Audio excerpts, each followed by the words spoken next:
Hoge. Touchdown Steelers. Play action first down. Hoge on the 3. Got blockers in front of him.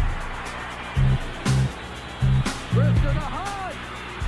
Touchdown. I have with me today Merril Hoge. Merril Hoge still holds the Idaho state record for all-purpose total yards, which is phenomenal in today's day and age. That's a record 5,453 yards. Yes, I did have to look over and reference that. Wow. The I didn't even know that. You didn't. 8 years in the NFL, Steelers and Bears, 34 career touchdowns in the NFL, which by no means is an easy feat. I don't know, your career has adjusted so much to the other side, right? The broadcasting, the analyst. Do you ever think back and say, wow, I scored 34 touchdowns in the NFL? Actually, no. Actually, the thing I am most proud of or was the recognition I got that I still am proud of today, because it was like back in the day, it was like a stamp of approval, like you were a good NFL player, was making the All Madden team. Okay. And doing that, like that's still like when you got that. See, what was difficult back in the day, mostly NFC players got that because he worked for Fox at the 100%. Time. They were doing All Madden, so it was mostly NFC teams. So to make it from an AFC team was like, that was better than the Pro Bowl. It's still arguably, but the way the Pro Bowl's today, I mean, it's still a better recognition and honor of being a football player if John Madden was to anoint you a good football player. That's amazing, man. And I have a ton of respect for Madden. I grew up listening and watching Madden and the turducken on, Thanksgiving. And you're absolutely right. He was so pro NFC. It was always Eagles, Vikings, Dallas, so, but one thing about Madden, he loved a fullback. Yeah. Well, like he was like Chuck Noll. He was like all our actual really good coaches that are still like that today. Like he just liked football players. And look for football players and could tell a football player, and that's what mattered to them. And, I think I was for, because I was not I'm not a measurable guy. I was at the combine, and I probably had they had footage back in the day, because I was actually the first group 1987 to go to Indianapolis and start doing the combine there. If they had footage back from that day. Was that the first year? Yeah, that was the first year there. Okay. I didn't even realize that was the first year, but I was part of the group. Yeah. Was there for the first year at the combine. And, if they had footage back in the day, and they want to go, hey, here's one of the worst combine performances in history. I'll be in the top 5. I know that. I might even be number 1, but hey, brother, you had a sub 540. You were sub 5. Actually, I probably was. I think I was just under that.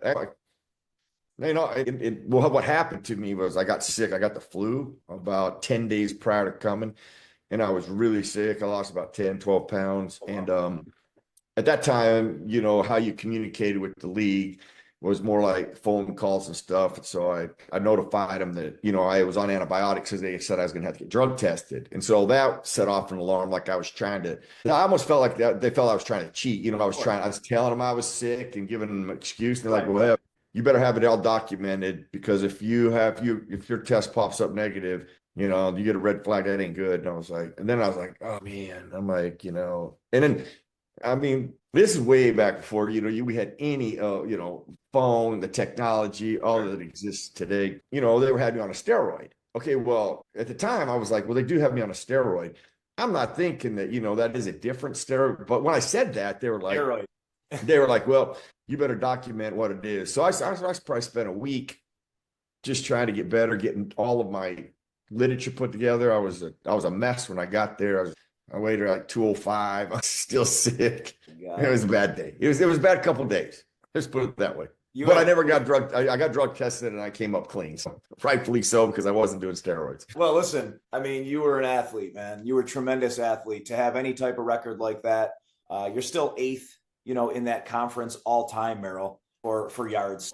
The combine's one thing, the 40 is one thing, but to watch you back in the day, man, I mean, you were a tremendous athlete, and I've watched the footage. So forget that combine day, what you were able to do back in college. And even in those few years of NFL, I mean, I watch it and I'm like, wow, because, like I said, you're most well known this generation now as kind of a voice. What I love about you is you just tell it how it is, man. That's my respect with you. I grew up, I was watching you on ESPN. I know you're involved with some different things now, but I love whenever they'll say, Merril Hoge, controversial, said this, said that. And I look at it and I'm like, he's just telling it as it is. He's giving us an honest opinion, of what he thinks it is. And, a couple people that you had mentioned that were huge, names, Johnny Manziel, this and that, right?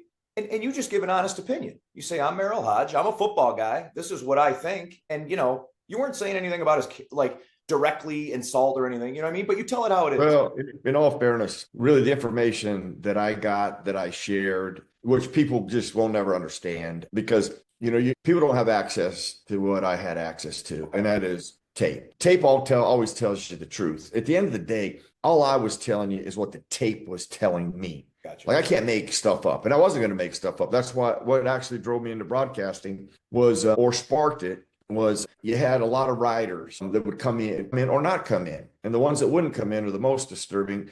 And they would make up a hypothesis of what really happened. And without coming in the locker room and just asking a question.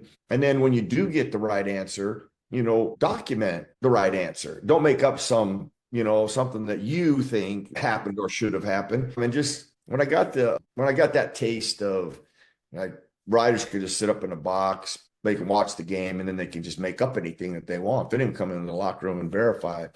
You got people who really don't know the game, right? That are talking. Most of them never even played the game, right? And all of that, you never coached it. You don't study it. You're making, and listen, players that come out of the league do this too, which is, I think, they hold up a higher standard in my views. I agree. Because they know better, but they choose. Here's why they don't do well, like Ron Jaworski and I did, because it takes a lot of time. Like watching tape takes a lot of time. I mean, I'd come home on a Monday. I'd start watching tape actually Monday night. I don't get done until Friday when we tape our show. And there's some 80 hours that it's taken me to watch the entire league. But if you're going to speak on somebody, and I've always thought it was you owed them, the player. If you're going to say, like anybody, he stinks. Well, what's that? Anybody can say that. If he's not, if he stinks, why does he stink? Tell me why he stinks. Exactly. Tell me what it is that he's bad.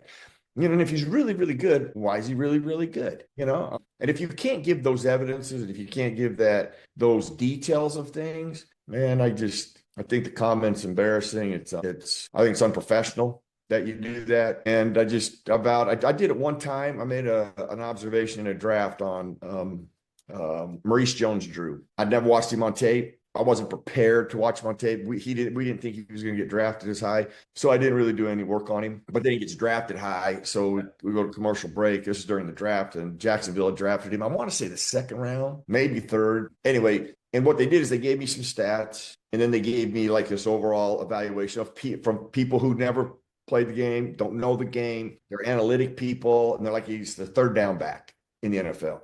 So I just followed that up with he's a third down back. That's what he's going to be. Nothing I've ever said could be more wrong. Maurice Jones-Drew and I actually laughed about it. I mean, because he actually confronted me a few years later about it. Yeah. I'm not going to bore you with the story, but no, I love it because I told him, I said, yeah, I'll never do that again. Like when I did that, it's the first time I went out. I broke my own standard that I just will not talk about anybody. And I recommitted to that. I will never talk about a player or a team if I have not studied them. If I make an observation or a discussion, I'll say, listen, this comes off of just watching TV. And like, that's why I say TV lies and highlights really lie. None of that will tell you the truth. None of it. Unless you watch the tape, you can never know the truth. And any player that wants to argue that's in broadcasting now, you tell me what opponent you ever studied on a highlight reel and on television, and you went out and felt comfortable that you were prepared for. First of all, you never did that. You would never do that. It's unprofessional. You'll be unprepared, but yet you do it on television, and I just think that's disturbing. I chose not to do that. That's what drove me into it. And I was fortunate enough to do one of the only shows that gave access to tape. Yeah. Even though it's opened up and you can get it now, but just because you can get it now doesn't mean, you know what you're looking at. Right. You got to know what you're looking at and looking for if you're going to watch it. You can watch it and never see the things that you're supposed to see it. But players have responsibility. They have access to it. If they wanted to do that, if they wanted to really go off tape, they could do that. It's just most don't because it takes a lot of time. It's such a smart take, Merril. It really is. And just hearing that, reaffirms my respect that I already had for you. And I truly mean that. It's not because you're sitting in front of me. I'm not trying to fanboy you. I truly, there's so few people who wear it on the sleeve. If you're going to say that, and then there's someone sitting down in front of you, you're going to back it up. You know what I'm saying? And you're just getting right back to that point where you told Jones Drew, you said, hey, listen, I made a mistake. I own it. I didn't do the homework. So I love that. And, nobody's putting the work in like that. You're absolutely right. Speaking of Jaws, a Buffalo guy, right? Lackawanna, New York. It's about 10 minutes up from where I'm at. And yeah, I've heard all about Lackawanna. Lackawanna. Yeah, he's got a little stadium up there, man. Jaworski Field. It's it's there. I know. When I found that out, he's one of the great. He's the standard, man. That guy's the man. Period. Yeah, I'm trying to get a hold of him. The Buffalo connection. I reached out actually yesterday when I knew I was having you. I said, man, I got to get Jaws on there, man, because he's in this area. It's always such a generational thing, like it's almost tough now talking about Jim Kelly, in this area because Josh is the guy now, and it's just here today, gone tomorrow type thing. And Jim Kelly was worshipped like a god in this area, 4 Super Bowls and everything else. And there's some young kids now. You say Jim Kelly, and they say Jim who, and it's just. Yeah, that is true. Where Jim JK is a friend of mine, and I admire him. We done a lot of hunting trips together. Our relationship goes deeper than football. His battle with cancer and what he's had to endure. I've walked that rope. I've walked that plank. I get it. And he was one of the toughest, baddest dudes I know on planet Earth. Not just a football player, as a human being, and just a great human being. Totally agree with you. And you're right. Just a tough guy, just a dog. Now, that's a great segue for yourself. How's everything going with your health? I know you were battling a little bit. Is that remission? Are we good? You cool talking about it? 22 years ago on Valentine's Day. So I was diagnosed. I remember when I was first diagnosed, what you unfortunately go through is people who volunteer stories, and then the end result is they die, and there's always tragedy at the end. And only people that have kind of been through this would understand it. Just you have to tell the same story over and over. That becomes just overwhelming and just overload. And then then those stories that you hear, just people just are not wise enough to just not share stuff that is in a negative light. And I got to the point where I was just like, I'd stop people. Yeah. And just say, listen, I don't know where the story's going. I go, unless it's a real positive one, I'd rather not hear it. So that being said, this guy comes up to me and he's like, I had what you had. Now, listen, when you say I had what you had, just because you have non-Hodgkin's doesn't mean you have what I had, because there's like 32 different cell types. That being said, I just let that go. And he said, I had it 20 years ago. Now, when he said that, I was like, oh, wow, I want to say that one day. Yeah. In my head, I was like, I'm going to say that one day. Had it 20 years ago. And, so, I mean, another positive in a way, that's why, listen, you're responsible. You're not responsible for what people say to you. And you may not even be responsible for your first reaction or emotion, but you are responsible for everything after that. And, the more positive I've always tried to present things and to be in, that's just going to keep you in a positive state. And I had no idea what I was about to encounter. I mean, I learned about that almost every day. I learned a little something different about it, and every treatment taught me something different. And it ended up being nothing I could have ever imagined on a brutal side, but it also helped me learn more about myself than anything I'd ever been through too. That's really when I do a lot of inspirational speaking now around the country. And that's what Find a Way is about. It's about really challenging people to take ownership of their journey and what is possible for people, what they have, what they control, what they're in charge of.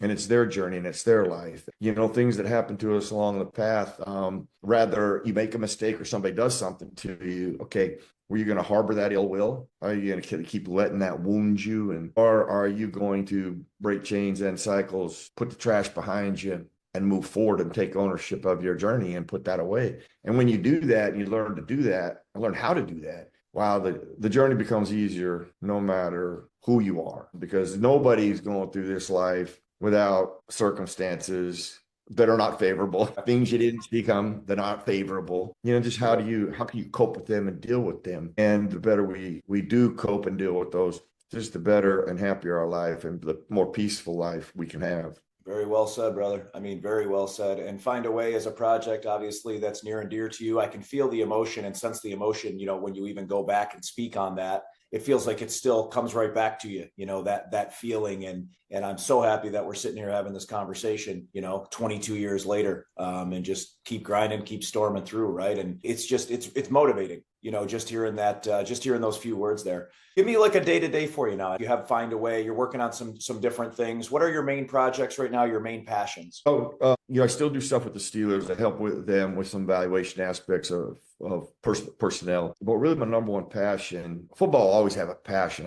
I'll never lose that. I'll never lose a side or feel for that. But to be able to speak and share the message, find a way has really become what drives me. It's what I probably devote 70% of my day to, is that rather I'm at an event or I'm preparing for an event. And that's what drives me. And what I'll just build on what I kind of already shared. It's just, I'm a product of a lot of people. Like, people challenge me, people inspire me. I find hope in people. And I always know that you go speak to 100 people, you're not going to impact all 100, you're not.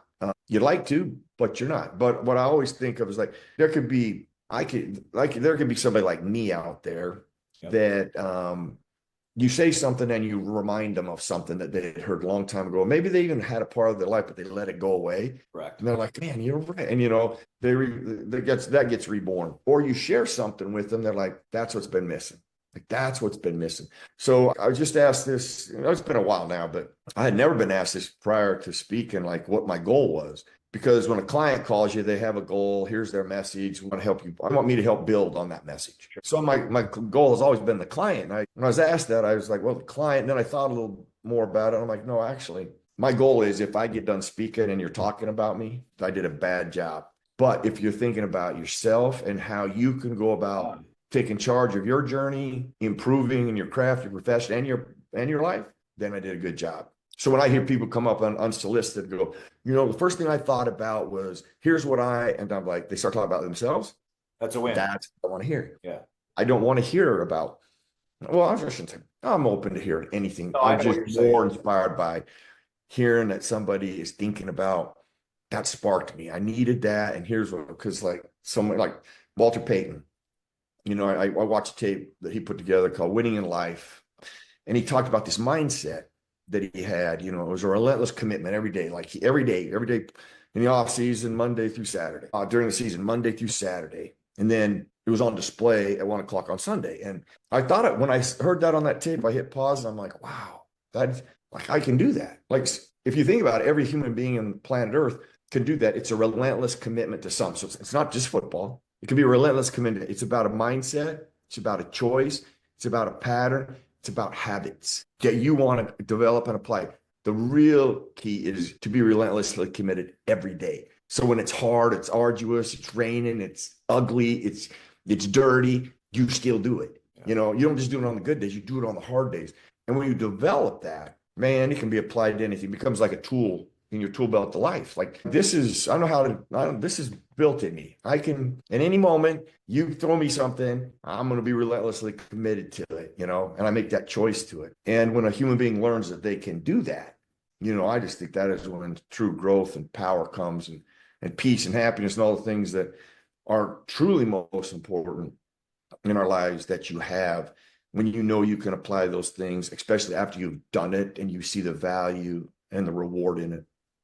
Certainly strikes a chord with me. I always feel like there's, nothing's a coincidence. I always tell people I don't believe in coincidences anymore. To a point, there's a lot going on in my life, personally right now. And hearing that, I need to wake up and hear your voice next. I might just replay this every morning when I get up. There's just a lot of things that, personally dealing with in that regard. And, my wife, keeps kind of giving me hey, just don't give up on this or that. And so hearing that, it strikes a chord with me. And I can certainly tell that you're excellent at what you do, but I can tell that you do it for the right reasons. And there's definitely a difference there, Merril. And I just want to thank you for being that. I appreciate that, Don. Thank you. No, I mean that sincerely.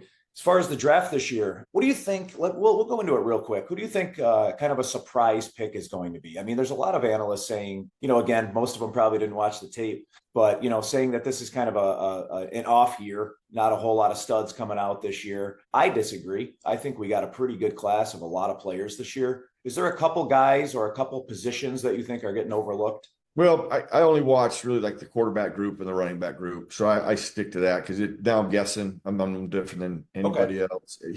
I think the biggest problem, there's a couple problems with this time of year. I mean, the anticipation of it is, listen, I think draws people in, even if you're not a football fan, just, and then the humanistic aspect of the draft and the emotions that come with the draft. But let's create what is the key to winning a championship. So the umbrella that you need to build under, teams win championships. Okay. At the end of the day, teams win championships. No quarterback has ever won it. If the best quarterback in football is going to win you a championship, Cincinnati would have at least been in the playoffs then.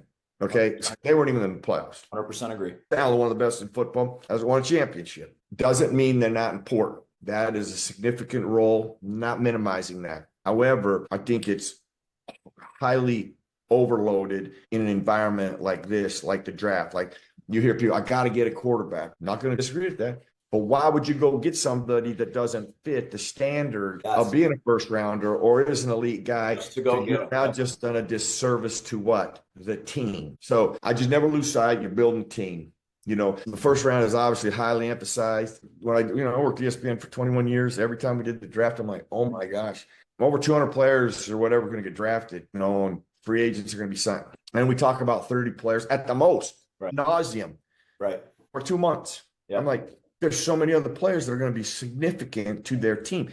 And most of them, for every one star player in the NFL or on a team, there are 5 role players. So the role players are far more important if you think of stars than the star, although the stars are important. So I'm not saying, the star is more important than the 5 role players. And I'm saying the 5 role players, they're all important. All of these picks, who can serve as a role, who's going to add to our team. And I think that when teams get lost in that and they go, well, yeah, you're right. They make the excuse. Well, this is all we have this year. Okay, well, this is not the only year we're doing the draft. Right. Every time I hear that, I'm like, well, they're going to have a draft next year. Right. I mean, last time I checked, we're going to have a draft next year, and it's going to be in Pittsburgh. So I know that for sure. Win now. It's such a win now league, though. Well, that I will not deny. However, going back to what helps you win? Yeah, teams.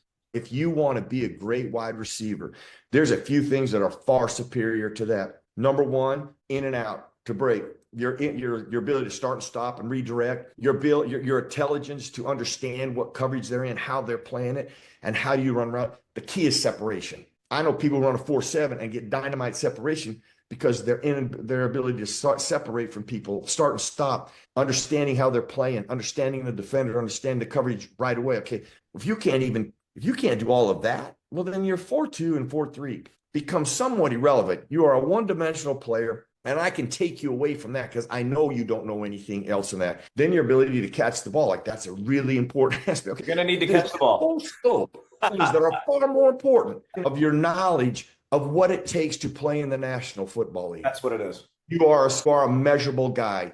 You care about height, weight, speed, the ability to jump, all these things that don't tell you if you can play football or not. He said nothing about playing football. And his 40 was going to be everything for that wide receiver. I was like, that right there, can't tell you how many people exist in the National Football League that are like that. You're preaching right now. They don't know the difference between where a kid is playing and where a kid's going to play. Most wouldn't even know the field in the NFL is different than one in college. Most people don't even know that. Now, the widths and the width and length, same. Hash marks are different. College, they're wide. That's why you can play on the perimeter. The NFL, they're in the middle, play in the middle. My guy's your guy in the NFL. In college, my guy's most time better than your guy. It's amazing how spot on everything you're saying is. I'll give you 2 examples real quick. Stevie Johnson, who's become a pretty dear friend of mine, had, in my opinion, the best separation I've ever seen. That guy, he used what he said was he was a huge used his basketball skills. He was a phenomenal basketball player. He said he would kind of emulate Allen Iverson off the line. You talk to anyone who played with him in those times, including like Ocho Cinco and who was the big cover guy back then? Was it Revis? Whoever it was, they say he was the best guy. You couldn't cover the guy. His off the line moves, right? To your point, he didn't burn. He wasn't no burner. He didn't crush anybody on the, at the 40, but this guy's moves and had he stayed healthy, I think, that guy could have been just one of the best ever because of those moves. And, Merrill, How often do we look at a draft? We'll look at last year, the year before, and we go, "Oh my God, we could have had this guy, right?" We traded up for Sammy Watkins, for the 4th or 9th pick overall, and then you look at the guys that you passed on that you could have just had without trading, and you know exactly what I'm saying. So This is like when I do my evaluations, this is the first thing that you look for, and is far superior to speed and quickness. And speed's not even going to be number 2, because what I'm saying is number one, and nothing will trump number 1. The IQ and what goes on from the strategic planning to the people you are playing, to the people who are architecting the design and understanding how to go about deploying things you've never seen in college, even on your month preparation for a bowl game. Right. And the differences you change, okay, that's like first grade math. Yeah. And you're walking into a doctorate program from first grade math. That being said, if you do not have that, whatever skills you do have, and let's say they're pretty good to transition to the NFL, they would get reduced to whatever degree that you cannot be a good processor. I don't care what your position is. So if you're a really bad processor, let's go to a quarterback, and you're accurate, let's say, but you are accurate, because those are 2 things that I build off of, okay? And that means IQ. How well can you process things?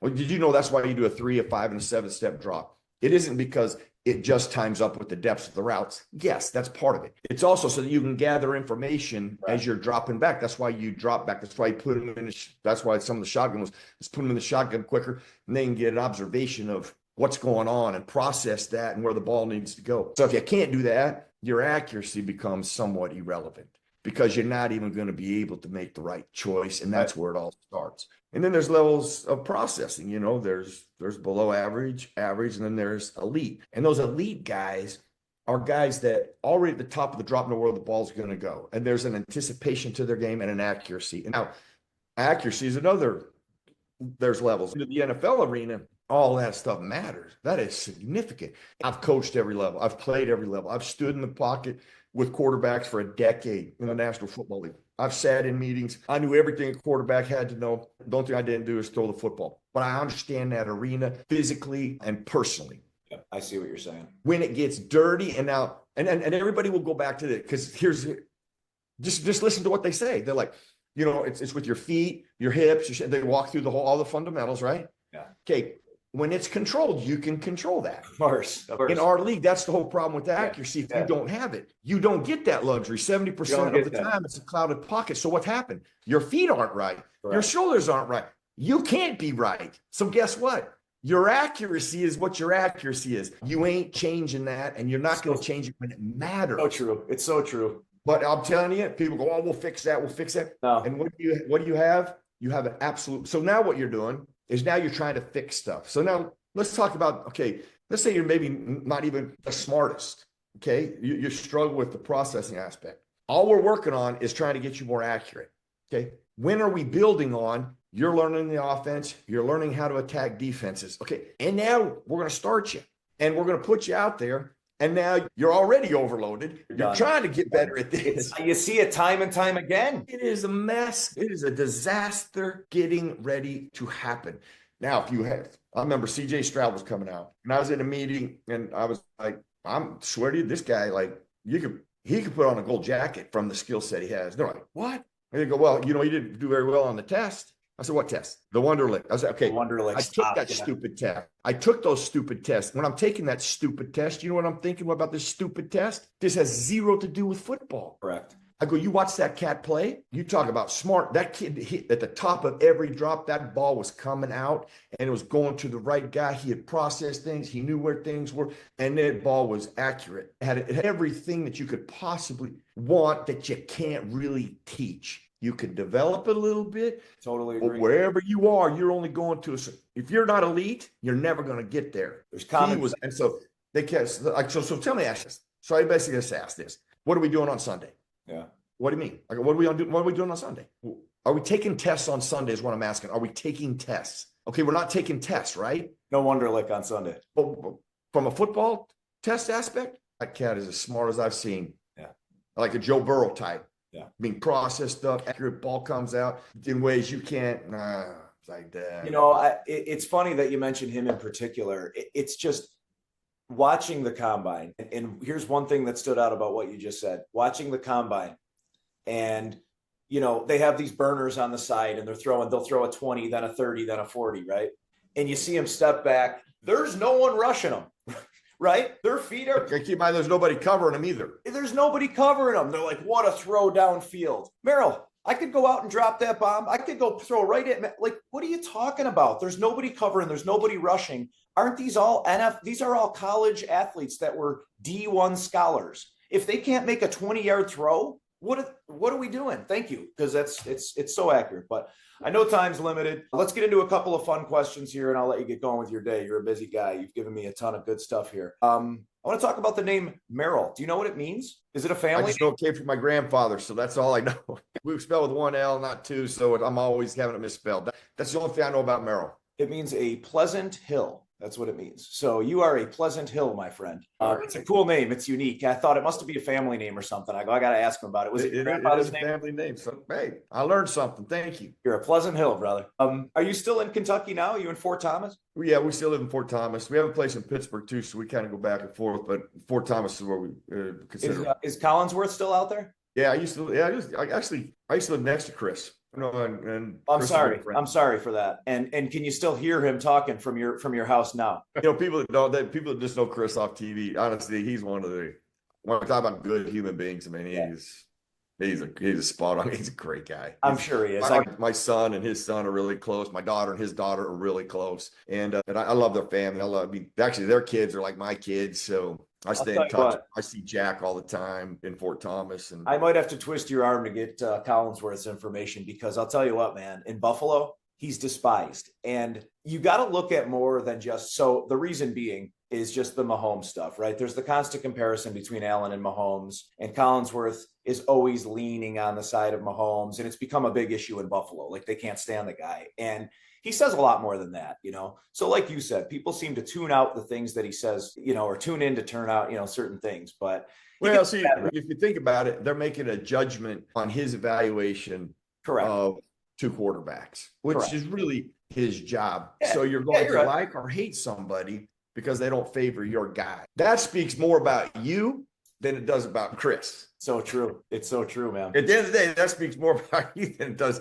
Chris. And let me tell you this, I know Chris well enough. I can tell you this, he thinks highly of Josh Allen. Yeah. I don't know anybody that couldn't think highly of Josh Allen, that knows what is required in this league and how elite he is. And I've known Josh. He and my son played against each other, in a bowl game. Now my son was back, but Taysom Hill was at BYU. Yep. Both of them were. Taysom was hurt at the time. Bo was backing up, and Josh Allen was playing. And I've known Josh for a long time, and I've got great respect for Josh as a quarterback and how he's developed, how he's become a leader, the things that he has done, how he handles himself, win or lose. So, Buffalo's got a great quarterback. Merril, if you could go 100 years in the future or 100 years back, which one would you do and why? As soon as I go back, I'm taking a wagon across the prairies. Yes. And I've always thought, man, they might be the toughest people ever in the history of mankind. That kind of stuff. How did they do it, man? How did they do it? Exactly. Am I tough enough to do that? Now, fast forward 100, I'm like, do you really want to deal with where we might be at that time? I'm like, well, that's why I've learned to appreciate where I am. I don't live in the future. I don't live in the past. Therefore, I don't have anxiety. I'm not depressed. I live in the moment. I have one backyard that's mine, and I take care of it, and that's all I care about. And there's enough trash back there to worry about that I don't worry about anybody else's. And that's over years and years of human development. That's the best way to answer it. I was like, all right, no, that's a good answer. Yeah. That's a good answer. That's all you need, man. Because I'll tell you what, those son of a guns that were on this Oregon Trail and going across country, you watch the movies on it, and that does it no justice. No. Listen, I'm a big hunter. I'm up in the mountains a lot, and I'm a bow hunter. So that's it's primitive. Okay. Now that being said, I've been hurt up in the mountains, and I've been to where you're like, I just pause for a moment, guys. Okay, I'm going to be okay. I'm going to get back to the cabin. I'm going to get to a hospital where there was no cabin. There was no hospital back in the day. Right. You got a mother going to give birth. You just cross the Continental Divide. That's where it's going down. You don't get life flight come in and nope. Just that's you talk about toughness, courage, faith. Yeah, You're spot on. Listen, this was a lot of fun, man. I really do appreciate you taking the time. I can tell you right now, it is one of my favorite interviews I've done. I love the way you speak, and like I said, you just come across very genuine, and you can sense a real sincerity, man, in the way that you do things. So it's been an absolute pleasure. Appreciate you taking the time with me. Good luck to you, brother. All of you're going through. Remember, you're in charge of your journey. Filter things down to what you are in control of. Take charge of those things and put the other trash away. And you know what? Be great if your wife is there to support you, because that matters. It was a good talk. Have a great Keep me posted, brother. I'll be pulling for you. All the best, brother. Thank you.